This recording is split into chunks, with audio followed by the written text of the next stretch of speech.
What's going on, guys, and welcome back to another episode of Career Mode. This is episode number 252, and we start today's episode off with a game against Rayo Vallecano, and I'm not really sure that's the right pronunciation or not, but even so, we take on a bit of a bottom half table team in Rayo Vallecano here at the Vicente Calderon, and with just a few minutes on the clock, Marcano delivers this great ball through to Diaz de Cerrillo, and the goalkeeper, well, that's why they're down the bottom half of the table. The goalkeeper just passes the ball to Diaz de Cerrillo as if to say, oh, you didn't get the first chance? Alright, you can have one here then. So, terrible goalkeeping, and because of that, we take the lead here in the first 3 or 4 minutes. I think it was the 4th minute there to give us a 1-goal lead here against Rayo Vallecano. And with half an hour on the clock, Leon Brito, my right back, goes on a nice run here. Lovely McGeady spin by the little man. Goes down the right side, crosses the ball in, and Trouser Man puts it into the back of the net. But unfortunately, as you can see, he was ruled for offside, and unfortunately, the linesman got it spot on. He was definitely offside, and the goal did not count. But unfortunately for us, in the 44th minute, Quintero, I'm not really sure what happened there, but Quintero picked up an injury here. I'm not actually sure what phase of play he got the injury in, because I was looking through the highlights and he seemed fine in every single bit leading up to that. But for the life of me, maybe he just wanted to lie down, to be honest. But for the life of me, I couldn't figure out why Quintero got injured, but he did, and he had to get subbed off. And unfortunately, you'll see the extent of his injury in just a second.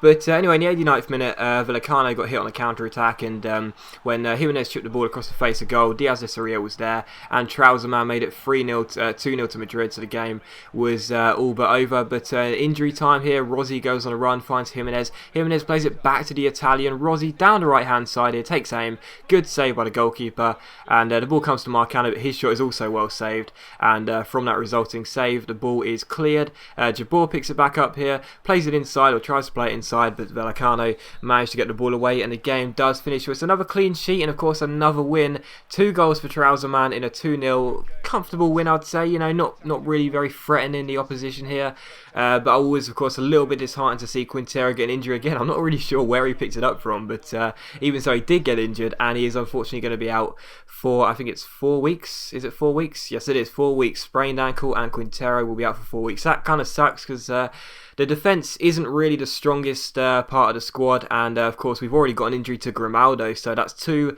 first-team defenders out of the 4 out of the team for a prolonged period of time. So that's a bit disheartening. It does mean we're going to have to shuffle some players around, but unfortunately that's the way it is, and there you go. But anyway, we took on Malaga for the following game here. Malaga not doing too well in the league at the moment, actually down the bottom half of the table, trying to steer off relegation, but they didn't look like a very a relegation threat inside here when Castillejo put them 1-0 up in the 12th minute, heading past Gazaniga, and Malaga were 1-0 in front here.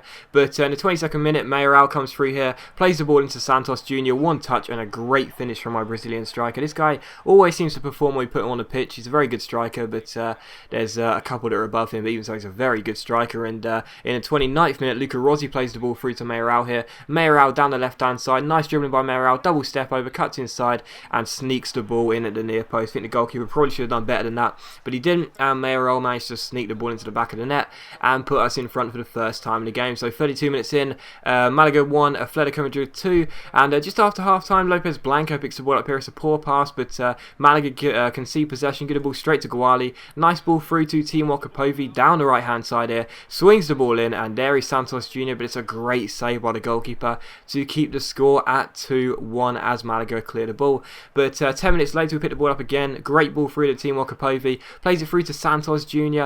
Just about bustles past the defender. Goes through 1-on-1, but his finesse curled shot with the left foot just goes onto the top of the bar and out for a goal kick. But as the game was being close here, we went down the right hand side. Once again, Timur Kapovi always getting on the ball, always looking very strong. Quick crosses the ball into the far post. There's Luca Rossi, and he hits the post. Woodwork hit twice there by us in the second half, but it did finish at 2-1. So despite a few missed opportunities in that game, we did manage to get the 3 points, which is the most important thing, and I was very, very pleased indeed. But of course, we did arrest a lot of the players in that game, as you would have seen, because it was time for possibly the biggest game of the season. It's Atletico Madrid against Sunderland, our old club Sunderland. That's who we face in the Champions League semi-final here at the first leg here at the Vicente Calderon. And my primary objective was to not concede an away goal here, because that of course could be disastrous, but I did want to get an early goal regardless. In the 12th minute, Marcano picks the ball up here, puts the fingers down on it to take a quick free kick, and this is why I love Marcano, man. What a ball that was, 40-yard, first time, and when the ball was played through the trousers, man, he almost got us the opening goal of the game. What a ball that was by Marcano. Absolutely love that playmaker. He's progressed so much since the start of the series, and I absolutely love it. Well done. 100th episode or whatever when he came in. But anyway, in the 17th minute, I made an absolute howler here with Casemiro, and De Rocha Fonte's shot was well saved by Ure, but he turned in the rebound, and Casemiro, man, what I was trying to do there, I thought he was going to shoot first time, so I put an early block in, but unfortunately he didn't, and Ronaldo's regen managed to get to the rebound of his attempted shot, and give Sunderland an early lead and an early away goal. That was very disheartening, but Diaz de Soria missed another great chance here. Left foot puts the ball wide of Courtois' post. That could have been a leveller, but unfortunately he missed it, and it was still 1-0 to Sunderland. But in the 26th minute, what was a bad start became disastrous when the defence just completely split. Redmond was through on goal. Ure came out. I just thought he's going to finish it anyway. I thought Ure try and beat Redmond, but of course Redmond is rapid, and Nathan Redmond stole it past Ure and gave Sunderland a 2-goal lead in the first half an hour. It was embarrassing for us. And just a few minutes later, Craig Gibson picks the ball up and plays a wonderful ball through.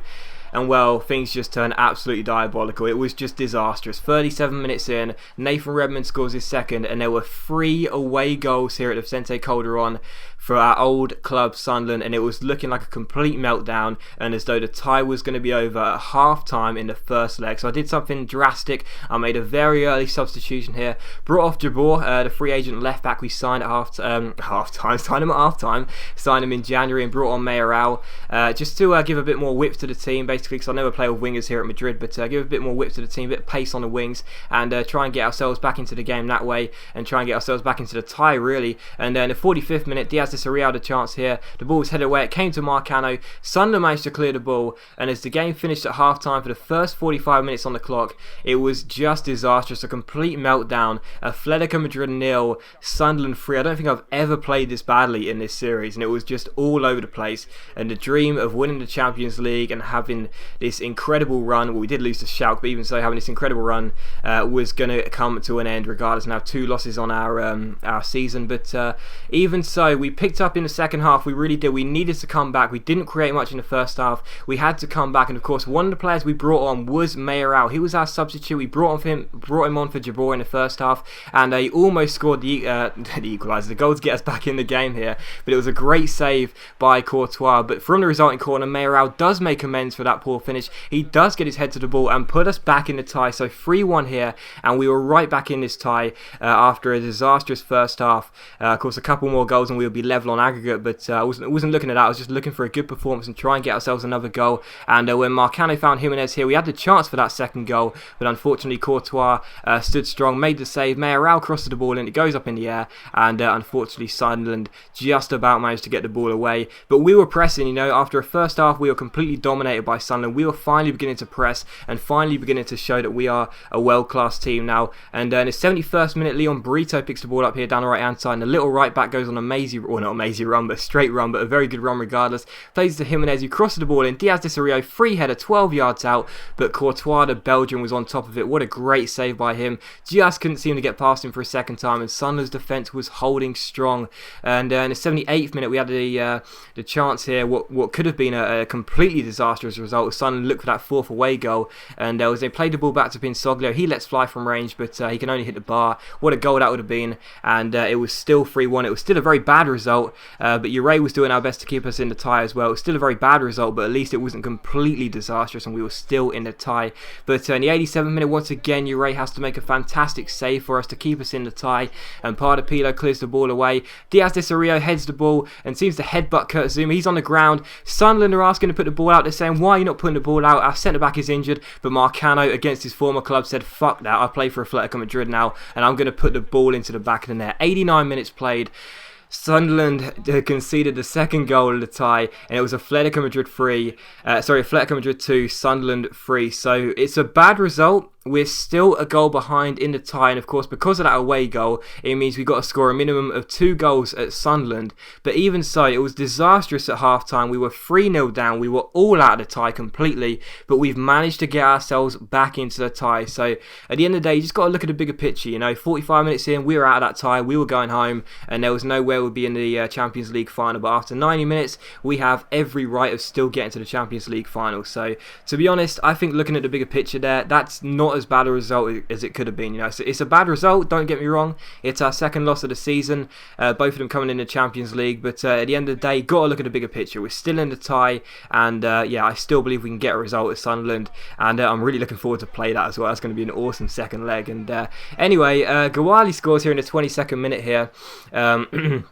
As we go back to league matters here at the Vicente Calderon. Also had to wear out away kit at home as well, because Sporting Gijon's both home and away kits could have been clashes. But even so, we were 1-0 up through Gawali, and in the 28th minute that was a really good chance to make it 2-0, but the shot went miles wide.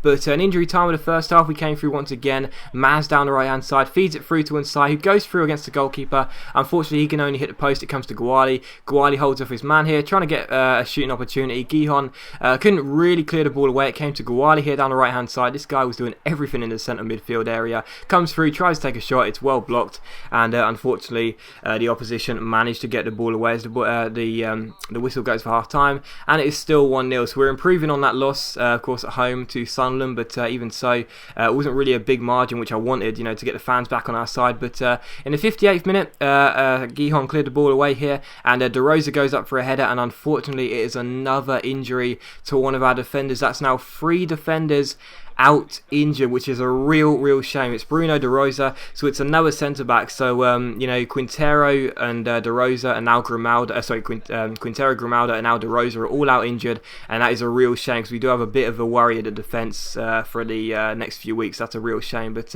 in the 70th minute, and Saya almost hits an absolute thunderbolt from a free kick there, but unfortunately it's the post, and Sporting Gijon managed to clear. But we were still 1-0 up. The opposition weren't really threatening us at all, really. And the second minute, Carvalho goes down the left hand side here. Nice stuff by my eye. Right back playing left back, crosses the ball in, and the substitute that came on for De Rosa, Mravak, puts the ball into the back of the net. This guy's a Bosnian. He's a regen of Edin Dzeko, I do believe.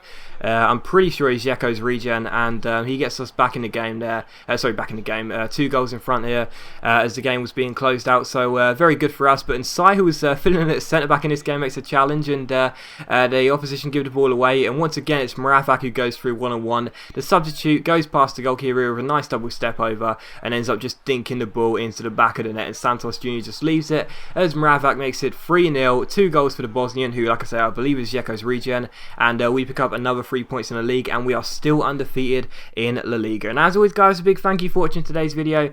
I really hope you enjoyed it. If you have, please leave a like, because that is much appreciated, and it really helps my channel out, and it only takes a second. And I'll see you for the next episode of Career Mode tomorrow, or possibly the day after.